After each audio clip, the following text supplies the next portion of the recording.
So we've talked a little bit about spin direction in a past video, and I wanted to give you some tips of how we can enhance that, or how do we actually know what direction the ball's spinning. Obviously, if you have a catcher that's really good at picking up spin, that's a plus, but that's not realistic all the time. So there are some devices out there that help you pick up the spin direction or the spin axis.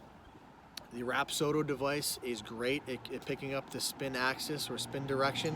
Obviously, that is very pricey. You can also use a Diamond Kinetics ball.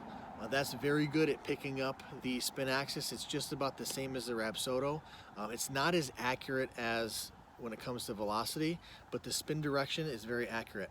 Also, if you don't have the ability to have one of those devices, you can be very simple of taking some electrical tape and putting it around the ball, or taking a Sharpie and drawing around the ball. If you're starting and you're learning, make that stripe a little bit thicker.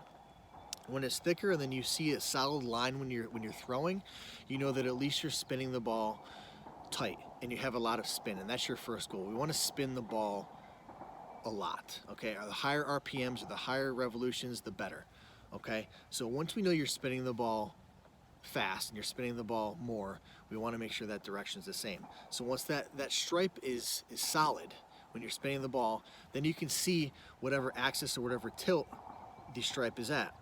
Once you get used to having that stripe on the same axis as where you're breaking the ball, whether it's a rise ball, curve ball, drop ball, whatever, then you can make another ball with a thinner stripe and keep working down to where the stripe is very thin.